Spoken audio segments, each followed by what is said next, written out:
dulu juga pas pertama punya novel juga cuma beli aja nggak dibaca. Pas ada yang tertarik baca kan kita jadi penasaran kok tertarik sih, kok lu tertarik sih baca punya gue gitu. Gue aja yang punya nggak suka gitu. Ya udah dari situ jadi coba buat menyelami apa yang ada di buku itu gitu.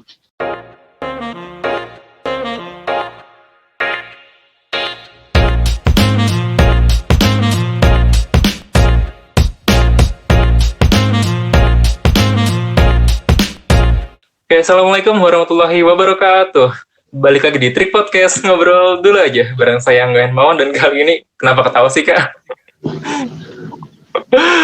Kita udah ditemani sama seorang mahasiswi dari LP3I Ciledug Raya nih, Kak Dewa Putri. Welcome Kak Dewa. Hai. Kak Dewa, nama lengkapnya Dewa Putri Agustin ya? Enggak, bukan. Dewai Agustin Danu Putri. Dewai Agusti Danu Putri, oh iya lupa. Iya. Tanggal berapa berarti Agustus lagi ulang tahun dong? 17. Weh, kemarin dong ya? Telat, iya kemarin. Happy birthday. Thank you. Ada wish nggak nih buat tahun ini? Semoga jadi pribadi yang lebih baik. Yuk, itu mah udah biasa kali dikit kayak gitu. Iya. Terus ya pasti kan sama dong kayak orang kebanyakan wishnya, nggak jauh beda. Iya, tapi ada nggak sih target terdekat yang mau dicapai tahun ini gitu loh? Target mungkin nyelesain ini ya, story kayaknya. Karena kan lagi coba nulis juga. Oh udah Itu masih nulis atau baru nulis lagi nih? Nulis sebenarnya udah apa ya? Udah berlangsung dari awal tahun sih. Cuma agak kesendat aja waktu itu. Jadi pengen dilanjutin lagi. Udah lanjut sih sebenarnya, cuma kayak masih nunggu waktunya lah. Kita tuh udah lama gak ketemu tau Kak. Iya. Udah berapa tahun? Setahun. Tahun ya? Bener sih, tahun kemarin kan? Belum. Ketiga ketemu gak sih? Ketemu yang tes beasiswa itu ya? Nah iya itu tuh bulan apa ya, lupa. Tahun kemarin dong. Akhir tahun kalau nggak salah. Udah lama sekali. Iya. Sekarang lagi sibuk apa nih Kak? Nggak sibuk ngapain sih, di rumah aja. Ya, enggak maksudnya. Itu nggak kayak secara spesifik gitu. Iya. Ya tadi lagi nulisin project sendiri sih. Udah itu doang. Itu aja. Tapi yang aku pantengin dari story WA-nya, kenapa Bang Temu? itu beda lagi ceritanya, beda. Hobi. Jangan terlalu tenggelam ke dalam itulah. Enggak, insya Allah enggak. Tunggu, tadi bilang katanya mau streaming. Streaming ini maksudnya apa nih? Oh. Streaming drakor. Iya. Enggak juga sih, itu reality show gitu. Oh, reality show-nya Bang Tan, tahu. Iya. Iya. Ya, gitu lah. Iya, pokoknya gitu. Dan sering tuh banyak yang bikin essay kayak gitu. Iya kan, namanya juga hobi. Oh iya. Salah satu apa ya, kebiasaan baru gitu. Kebiasaan baru? Oh baru, bukannya dari dulu ya? Enggak dong, dari tahun kemarin sih sebenarnya. Cuma dulu belum terlalu sering kan, baru-baru ini aja. Kalau aku pantengin sih semenjak kakak masuk kampus kuliah. Ya. Iya. Iya sih, tapi dulu sebenarnya nggak terlalu nggak ngikutin banget. Dulu cuma kayak dapat siaran dari orang gitu kan. Kalau sekarang mah kan benar-benar ngikutin, kayak nyari tahu kontennya gitu, nyari sendiri gitu. Nah tujuannya buat apa coba ngikutin kayak gituan? Apa ya, hiburan. Ada hiburan tersendiri gitu, nggak ada kayak? Iya, ada kesenangan ya, rasa senang sendiri gitu. Kalau boleh tahu, Kak Dewi itu sejak kapan sih hobi baca, hobi nulis? Kan banyak tuh hobi-hobi yang lain. Kalau biasanya hobinya olahraga, kalau nggak museum. Iya. Kenapa baca? Kenapa? Sebenarnya udah lama sih ya, dari SMP deh kalau nggak salah. Dulu, cuma awalnya juga iseng baca random aja gitu, novel. Tapi nggak, dulu juga pas awal baca buku nggak langsung tamat sehari gitu. buku yang tebalnya bisa sampai 300 tuh bisa 2-3 bulan selesainya kan. Dulu tuh, kalau sekarang kan paling sehari 2 hari juga udah kelar gitu. Jadi awalnya iseng, berawal dari iseng aja tuh sama penasaran. Akhirnya ya udah keterusan jadi hobi gitu. Ntar dulu, ini waktu SMP baca buku apa nih? Buku cerita, novel, atau Wattpad kah? Atau apa? Oh dulu belum kenal Wattpad. Dulu belum kenal, dulu masih baca novel sih dulu novel. Tapi novelnya novel karya yang sastrawan Indonesia gitu. Terus baca-baca blog. Kadang baca-baca buku-buku yang ada di perpustakaan komik gitu-gitu. Lo suka komik juga? Enggak sih, cuma diliatin gambarnya aja. Oh, aku tebak kayaknya KDW suka suka baca webtoon kan? Enggak pernah. Enggak pernah. Iya, nonton ada di webtoon ya? Iya, tapi nggak suka. Aku nggak suka yang dalam bentuk visual gitu sih. Sukanya Akhirnya, nyata ya? Iya, nyata. Terus, tapi daripada nyata juga, aku lebih seneng apa ya, dari tulisan sih, biar jadi kita tuh bisa ngebayangin juga gitu. Tadi KDW bilang waktu awal-awal masuk SMP, waktu SMP awal-awal mulai suka baca itu novel dari sastrawan Indonesia. Iya. Tulisan sastrawan tuh bukannya sulit dimengerti ya kalau orang bilang. Iya, iya emang susah. Tiga, tiga, Dulu nggak ngerti. nggak ngerti. Dulu kan banyak banget yang suka Terelie kan ya. Terus waktu itu sempat baca, itu cuma 1 lembar doang karena pusing, karena nggak ngerti. Dan itu akhirnya selesai dalam waktu setahun. Serius itu beneran. Satu buku dibaca 1 tahun dulu waktu itu karena nggak ngerti kan sama bahasanya. Cuma pas udah kedua kalinya penasaran kan, mau tahu maknanya nggak, jadi nggak cuma sekadar baca-baca aja gitu.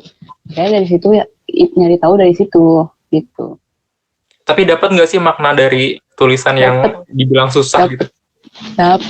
Dapat banget waktu itu. Jadi kita kayak belajar kosakata baru, bahasa-bahasa yang emang nggak semua orang ngerti kan. Jadi itu kayak tantangan sendiri buat cari tahu maknanya gitu.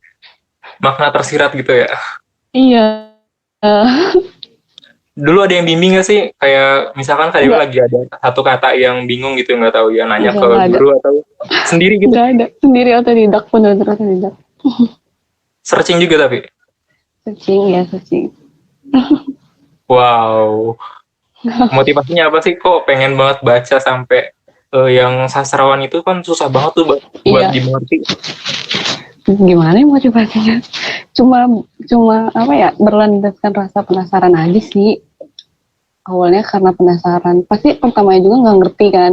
Akhirnya karena saking pusingnya udah tinggalin aja lah, nggak penting gitu.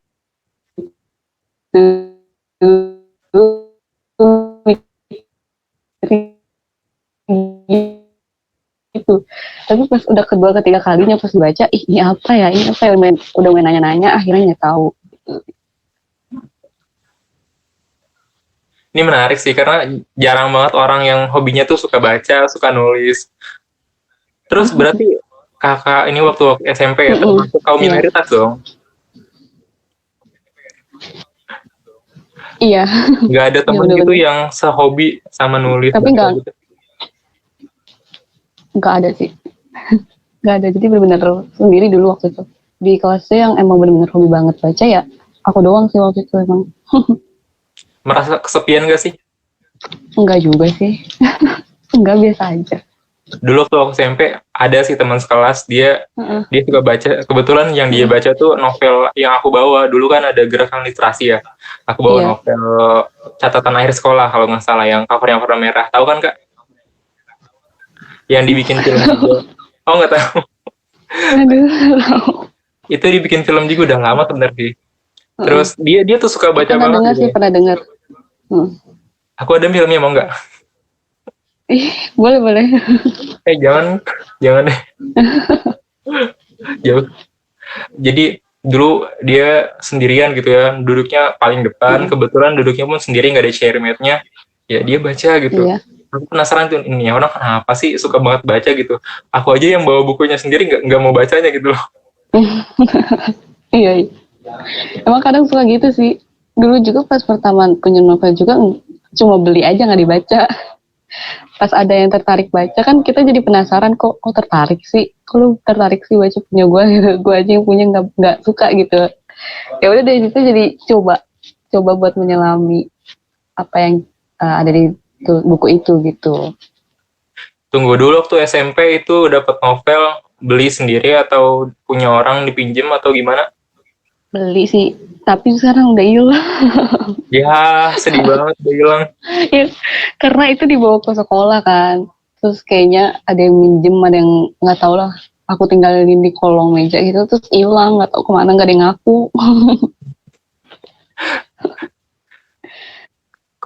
Kapan ya waktu aku baca di Instagram adalah pokoknya toko buku di negara lain itu di luar bukunya, sampai malam pun di luar, nggak dimasukin ke dalam gitu kan, banyak berceceran, nggak berceceran sih, maksudnya rapi di luar, nggak takut kemalingan gitu loh.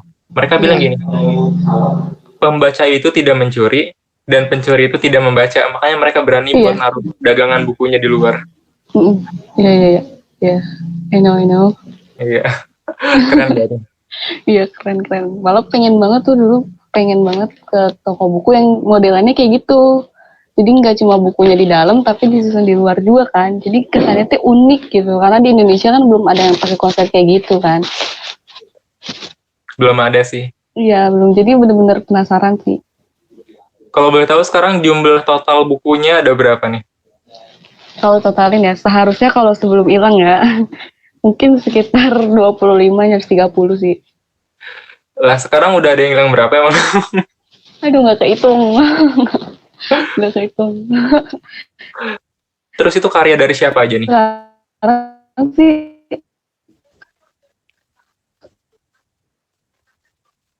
ditotalin, oh banyak. Karena kan aku juga udah join web. Dulu kan baca buku karena di Gramet kan kita benar-benar nggak ada gambaran keseluruhan isi buku itu kan kayak gimana ya. Akhirnya aku beralih ke Wattpad kan. Aku join di Wattpad itu tahun 2018, mulai cari rekomendasi cerita-cerita yang bagus sekiranya, misalnya sesuai sama gaya bahasa aku lah gitu, selera aku gitu. Nah dari situ mulai kenal banyak penulis. Jadi sebenarnya saat ini sih penulis-penulis buku-buku yang aku baca itu karya penulis yang ada di Wattpad sebenarnya. Yang emang nggak ada di Gramedia manapun gitu. Wow, keren. Terus itu beli dari mana? Online shop? Itu pre-order sih. Oh, pre-order, jadi book gitu. penulis di Wattpad-nya. Iya. 2018 tuh kakak masih kelas 11 ya? Kelas 12 ya? Kelas 12. Enggak, kelas awal 12. Awal kelas 12. Baru naik kelas 12 lah kira-kira. Itu kenal Wattpad dari siapa? Kenalnya nggak tahu sih. Cuma kayaknya di Instagram deh kalau nggak salah. Kayak kan suka banyak yang ngepost kata-kata mutiara gitu kan dari Wattpad. Tuh kan aku emang karena search-nya aku tuh kan isinya adalah sastra-sastra gitu-gitu kan. Terus penulis juga aku ngefollow banyak penulis. Nah, terus kan ada nyelip di jelajah tuh dari Wattpad gitu kan. Nah ya udah dari situ aku coba install, kayaknya bagus nih Wattpad gitu. Ya udah dari situ. Tahu nggak sih ada fanfiction ya disebutnya ya? Iya, fanfiction. Boleh jelasin nggak sih itu apa? Fanfiction itu cerita fiksi tapi karakternya itu ya idola kita misalnya gitu. Biar kita gampang ngebayangin gitu. Tahu nggak sih ada kasusnya loh? Iya, ada pernah heboh banget. Di sekolahan tuh ada yang baca Wattpad, tapi Wattpad-nya fanfiction tentang kayak gitu. Jadi untuk usia 18 tahun ke atas lah. Oh iya. Tapi kan sebenarnya si penulis itu sendiri udah ngasih warning gitu kan dari awal tentang bacanya. Jadi itu tergantung pembacanya si bijak dalam memilih atau enggak. Gitu.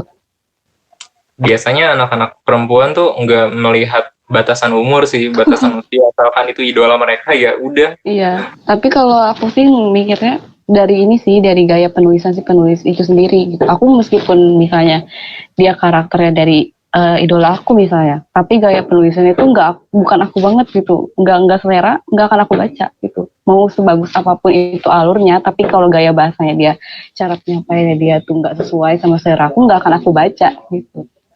Makanya penulis Wattpad favorit aku pun cuma kehitung jari. tapi karyanya aku tunggu semuanya gitu. Jadi kalau aku udah suka sama satu penulis, semuanya aku bakal suka karya dia gitu. Itu sampai setengah. Berarti setiap penulis pun ternyata ada gaya menulis yang tersendiri gitu ya? Ada. Kayak penyanyi ada gayanya tersendiri, ada karakternya gitu. Ada karakternya, cara dia buat menyampaikan ceritanya dia itu sendiri, sama alurnya, plot twist-nya gitu, itu yang aku jadi pertimbangin sih. Jadi nggak sembarang baca aku juga. Setiap karya berarti ada emosi yang disampaikan dong. Ada. Karena kan meskipun gitu banyak kan cerita dengan alur yang sama, misalnya dengan tema sekolah, dengan konflik yang sama kayak misalnya first love, akhirnya jadian, cinta monyet gitu kan. Tapi kan dari gaya bahasa si penulis itu kan yang ngembangin cerita dia sendiri, kayak gimana yang bikin cerita dia tuh berbeda dari orang lain tuh. Nah itu yang bikin aku tertarik gitu. Ya walaupun benar sih yang Kak Kata bilang, banyak kok guru-guru bahasa Indonesia yang bilang katanya cerita di Indonesia tuh sebenarnya sama aja kayak dulu-dulu. Iya kan, akhirnya sama kan? Sama, cuma dari pengembangannya itu yang beda. Sama cara penyampaian si penulis itu. Kalau gitu terasa monoton gak sih Kak? Soalnya alurnya kan sama tuh. Iya, Ya walaupun dengan monoton sih. pemain yang berbeda ya, pengemasan dan karakter yang berbeda. Kalau aku pribadi monoton sih. Karena kadang, jujur, aku kalau di WP tuh nyari bahasa yang benar-benar baku banget, serius. Baku yang emang kadang sampai diksinya tuh susah banget. Terus plot twist-nya juga nggak ketebak banget gitu. Dan kadang karena kalau bosen, misalnya lagi pengen cari peralihan, aku baca cerita yang emang pakai bahasa semi baku yang kayak gitu, yang tadi sempat aku ceritain yang alurnya umum banget gitu. Itu buat peralihan aja biar gak pusing gitu kepala karena mikirin bahasa yang terlalu baku gitu. Kalau hasil karya Dika itu masuk semi baku nggak? Yang mana? Ya banyak sih sebenarnya sampai keseluruhan karya Raditya Dika kan kayak gitu tuh. Oh, Raditya Dika iya. Sebenarnya kalau menurut aku pribadi, kalau kan beda-beda ya baku sama semi baku menurut orang lain. Kalau menurut aku semi baku tuh ada campuran gaya bahasa yang benar-benar diksinya tuh diksi banget, tapi dia diselipin sama bahasa kita sehari-hari gitu. Nah kalau misalnya menurut aku yang bakunya banget, dia itu ada apa ya, perombakan alur, terus sama diksinya itu full dari awal sampai akhir tuh diksi gitu. Menurut aku gitu sih. Gak tahu menurut orang. Banyak nggak sih yang tertarik sama yang baku banget gitu? Nggak semua. Tapi kalau penulis yang favorit aku sih itu udah nggak diraguin lagi sih. Bahkan karyanya dia itu udah susah banget didapetin. Katanya kalau misalkan mau belajar sastra, belajar tuh dari orang-orang atau dari sastrawan yang terdahulu, karena mereka tuh sastranya masih murni, beda sama sastrawan atau penulis-penulis sekarang ya. Penulis sekarang tuh udah udah ada akulturasi sama khas modernnya budaya luar, budayanya. Iya sih menurut aku juga gitu, cuma karena kan kalau sastra dulu tuh emang pertama murni, terus kedua masih susah ya buat dipahamin, dan mereka lebih banyak mengandung unsur kehidupan. Gak salah sih sebenarnya, itu gak salah, cuma itu tergantung ke diri kita sendiri mau belajar dari mana. Malah kalau kebanyakan orang yang ngebaca hasil karya atau sastra yang baku banget, yang tentang kehidupan gitu ya, itu bosan loh. Iya, aku malah enggak. Kalau orang zaman sekarang tuh lebih sukanya yang percintaan. Iya, banyak yang kayak gitu ya. Banyak iya, ya kan? Iya, tapi aku nggak kayak gitu sih. Aku lebih kayak ke psikologi, slice of life gitu, mental illness, thriller. Jadi ada genre tersendiri dari buku-buku yang aku baca gitu. Yang paling suka genre apa? Psikologi, tentang kesehatan sih. Jadi kayak pemain utama itu entah kena penyakit apa gitu, atau dia punya traumatis sendiri gitu. Pernah dengar self-harm nggak? Ih, sering dong. Sering banget. Biasanya ada di Wattpad nggak sih? Ada. Apalagi kan kalau kan genrenya psikologi ya, jadi pasti hal-hal kayak gitu ada. Terus sempat kepikiran nggak nyobain lah gitu? Nggak bercanda. Pernah sempet loh, penasaran. Seriusan? Iya pernah. Kedua ya? Kebenaran serius, karena kan semua penulis itu kan kalau nulis juga pasti ada risetnya kan.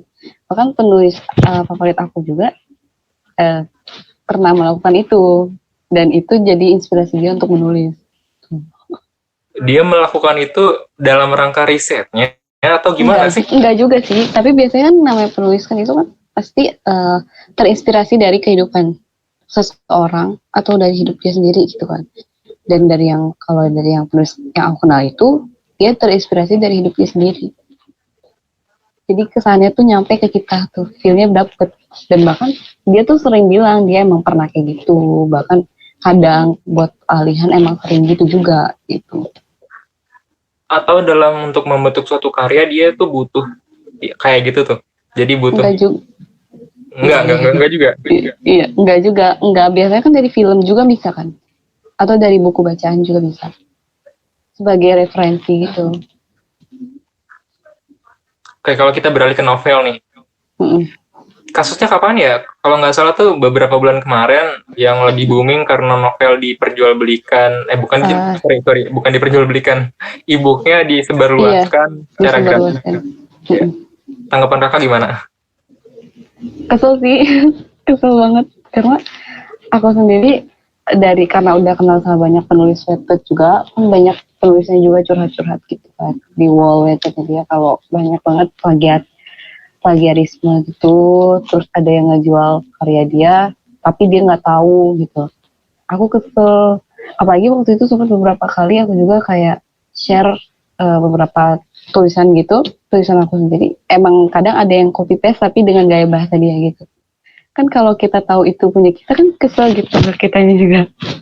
Dan sempat waktu itu juga ada temen yang nanya-nanya masalah ini, terus aku cuma bisa diem aja karena pertama aku emang belum ngerasain secara langsung gitu ya, kedua mau ngasih kritik gimana, udah terlanjur tersebar. Kalau Kak Dewa ada di posisi seorang penulis ya, si penulis itu karyanya entah siapa yang nyebarin gitu, Kak Dewa nggak tahu, tiba-tiba ada berita gitu kan, Kak Dewa bakal gimana tuh? Sebenarnya hal kayak gitu kan bisa dilaporin juga kan, ada namanya hak privasi sama undang-undang di Wattpad sendiri kan, karena aku emang fokusnya di situ, emang udah ada peraturannya, kita bisa report gitu. Atau bisa akun kita juga di privacy biar nggak terjadi masalah yang sama gitu. Tapi masih banyak sih sampai sekarang. Masih emang banyak. Atau kadang kayak ada orang ikut pre-order e-book gitu, dia belinya satu orang, tapi dia uang itu hasil patungan dari beberapa orang, ngerti nggak? Iya benar-benar. Jadi disebar lagi, jadi dia kesebar ke satu orang, ke sini, dari satu orang ke sini lagi. Itu juga masuk apa ya, kayak kecurangan juga sih. Berarti kalau kita ngelihat dari sisi ini kan ada kelemahannya ya. Iya. Lebih baik jual buku dalam bentuk fisik dong. Iya benar. Tapi kenapa ada e-booknya? itu biasanya ada beberapa acuan tersendiri sih dari si penulis itu ya. Mungkin karena faktor dari isi cerita itu sendiri sama readersnya.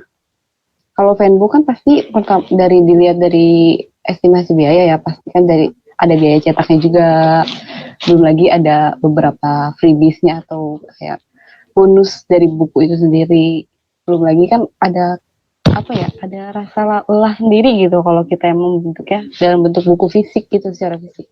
Dan kan kalau e-book kan cuma kita edit jadi PDF aja kan, itu jadi lebih simpel, dan emang kebanyakan orang membaca kan sekarang melalui HP, nggak secara fisik gitu. Itu jadi kayak kesempatan lah dari beberapa penulis untuk bikin e-book tuh, karena emang cukup besar peluangnya. Iya bener, lebih luas banget peluangnya, tapi peluang dicurinya juga lebih besar lagi. Lebih besar lagi, iya. Kalau aku dulu sih mikirnya, dibikin e-book mungkin untuk meresensi si novelnya nih ya, jadi nggak usah dicetak dulu gitu kan. Kayak bikin laporan masa dicetak, coret-coret, cetak lagi, coret-coret lagi. Iya benar-benar. Berarti sampai sekarang pun itu belum terselesaikan dong, karena belum. Dunia digital tuh luas banget dong Kak. Iya luas. dan gak ada yang tahu juga kan siapa kayak pelaku utamanya. Kak Dewi udah pernah bikin buku nggak? Belum, tapi kalau bikinin orang pernah. Bikinin Dan orang pernah, pernah. tapi bikin bentuk diri sendiri belum pernah. Belum. Kalau boleh tahu bisa diceritain nggak sih itu buku tentang apa? Buku yang aku bikinin ke orang. Iya dong. Oh, ya itu mah kayak temen gitu sering dapat tugas gitu kan dari guru bahasa Indonesia untuk bikin sebuah buku novel tentang apa aja gitu. Dan emang satu teman aku itu tahu aku emang senang baca, senang nulis dan minta bantuan aku. So aku nulis dong untuk dia sendiri. Bener-bener aku yang desain kayak layoutnya, covernya juga, cetaknya juga.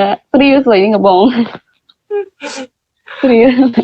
Dijual Dan nggak? iya dong. Enggak, tapi ke dia doang, ke dia doang. Oh, ke dia doang. Iya. Wow, itu berapa halaman? Itu berapa ya? Karena dia kan ditentuin sama gurunya ya, nggak lebih dari 100 halaman. Jadi setebal buku tulis, tapi lebih tebalan dikit. Gitu. Kalau boleh tahu, gurunya Pak Deddy bukan? Oh, bukan. Di luar sekolah ini beda Oh, sekolah. di sekolah. Kirain gitu kan Pak Deddy kan, soalnya Pak Deddy pernah ikut podcast juga di sini. Iya, oh. Penasaran, ntar lihat deh. Oke Kak, punya tips nggak sih buat teman-teman yang kiranya malas banget gitu nulis? Begini, jadi ada salah satu kalimat dari penulis favorit aku itu benar-benar jadi motivasi aku banget kalau emang lagi mumet dan gak bisa nulis. Dia tuh bilang, aku nggak percaya nulis itu harus ada bakat. Gitu. Maksudnya dia itu adalah semua orang tuh bisa nulis gitu. Bahkan penulis dunia sekelas J.K. Rowling sama Rick Riordan aja, mereka dulu tulisannya nggak sebagus sekarang kan. Pasti kayak tulisan acak gitu. Tulisan yang benar-benar nggak terstruktur banget. Tapi mereka bertahan dan struggling selama bertahun-tahun sampai akhirnya bisa sebesar sekarang gitu. Terus satu lagi, kalau misalnya ada orang yang benar-benar mau nulis, saran dari aku sih ya, nulis aja dan jangan berhenti. Emang susah banget gitu. Aku juga nggak bakal bilang kalau itu gampang. Namanya juga hidup kan pasti nggak ada yang gampang kan. Semua butuh perjuangan sama kerja keras gitu. Tapi gimana ke diri kita sendiri, kita mau coba untuk melangkah atau stay di situ aja. Tapi kalau kita pikir lagi, misalnya kita berhenti nih hari ini, berhenti nulis gitu ya. Tiba-tiba nggak taunya bulan depan kita ada progres. Terus bulan depannya lagi ada progres yang lebih besar lagi. Tahun depan nggak taunya kita udah nyetak buku dan jadi penulis hebat. Nyesel nggak sih kalau kita berhenti langsung kayak gitu aja? Pasti nyesel kan? Nyesel banget. Makanya kalau kita mau emang nulis aja nggak apa-apa. Nggak masalah mau tulisannya acak-acakan atau isinya nggak jelas gitu. Tulis aja, urusan bagus itu belakangan. Urusan diterima orang banyak belakangan. Yang penting kita udah berusaha gitu. Susah sih sebenarnya, nggak gampang. Susah banget. Untuk sekedar literasi aja susah banget. Indonesia udah di urutan ke 60 sekian dari sekian negara. Iya, minat bacanya kurang. Apalagi minat nulisnya. Nah, itu. Rata-rata kan kebanyakan baca aja, tapi nggak suka nulis. Atau nulis aja nggak suka baca. Nulis aja nggak suka baca, berarti dia nggak biasa menerima masukan dong. Iya, jadi kan kebanyakan orang cuma baca seliweran terus dinulis. Gitu kan. Nggak benar-benar diserap ke kepala, nggak benar-benar dia aplikasikan di lingkungan dia gitu. Oh, bahkan nggak ada sih, maksudnya banyak banget yang nggak baca sampai akhir makanya jadi hoax. Biasanya kan ada clickbait gitu ya. Ada banyak yang kayak gitu. Jadi ada kesalahpahaman gitu. Itu harus dihindari sih. Iya. Kira-kira Indonesia bisa nggak sih naikin taraf literasinya? Kurang yakin tapi harus optimis dong. Biar Indonesia minimal nggak mengalami keterbelakangan gitu lah, nggak ketinggalan, minimal bisa mengejar gitu. Bisa kok asalkan bisa. Sebenarnya bingung juga caranya, kan harusnya itu pemerintah kan yang menentukan. Cuma kalau dari sisi aku yang emang senang baca gitu ya, coba untuk apa ya lebih banyak lagi. Kayaknya aku juga jarang nemuin perpustakaan kota ya. Kalau di negara lain kan ada di jantung ibu kota itu atau di beberapa kota tuh menyediakan perpustakaan kota gitu. Kayaknya Indonesia belum menerapkan konsep kayak gitu sih. Atau minimal kayak toko buku di pinggir-pinggir jalan. Itu pasti menarik minat baca juga secara nggak langsung. Kalau menurut aku ya. Kadang aku nemuin sih toko-toko buku kecil yang di pinggir jalan. Iya. Sedih sih ngelihatnya gitu kan, tokonya kecil gitu, orang kadang sepi banget gitu yang datang. Tapi kalau untuk pencinta sastra gitu pasti tempat kayak gitu unik, sasaran utama banget, dicari-cari banget tempat kayak gitu. Iya, apalagi kan di waktu senja-senja atau pagi. Iya, Bos. Cocok banget itu. Udah kayak anak indie pakai kopi. Bisa tapi sambil baca ngedengerin musik klasik kan kayaknya keren banget gitu. Terus pakai motornya Vespa gitu kan ya, helmnya bulat itu. Iya. Iya. Keren sih. Kalau iya ngelihat taraf literasi Indonesia emang buruk banget sih. Kak Dewa punya harapan nggak sih ke depannya tuh pengen gimana gitu dengan kondisi yang seperti ini? Pengennya sih, udah pasti pengennya sih jadi lebih baik lah ya daripada saat ini gitu. Pengen ada Indonesia tuh perubahan, biar literasinya tuh semakin di depan lagi, biar pemerintah tuh memperbaiki lagi, dan biar masyarakat itu punya minat baca yang tinggi. Negara-negara luar itu masyarakatnya pintar karena mereka punya minat baca yang tinggi gitu. Mereka nggak menyanyiakan buku, karena mereka tahu kalau ilmu pengetahuan tuh nggak cuma didapat dari dunia luar, tapi dari buku gitu. Tuh, dengerin Trix Friends, kalau kalian masih gini-gini aja, kalian gak akan maju. Oke, thank you Kak udah nemenin kita selama 30 menit di ini. Banyak banget informasi yang aku dapat. Keren banget, Kak Dewa ini sangat menginspirasi ya. Ya, makasih. Iya, sama-sama. Oh iya, Kak Dewa lagi ulang tahun nih. Enggak sih, kemarin ya. Kemarin. Pokoknya happy birthday, semoga panjang umur, dimudahkan rizkinya. Amin, amin, amin. Pokoknya doanya yang baik-baik deh. Iya, amin, amin. Amin ya rabbal alamin. Oke, tonton terus Trik Podcast, ngobrol dulu aja. Saya Angga Herman pamit dan Assalamualaikum warahmatullahi wabarakatuh.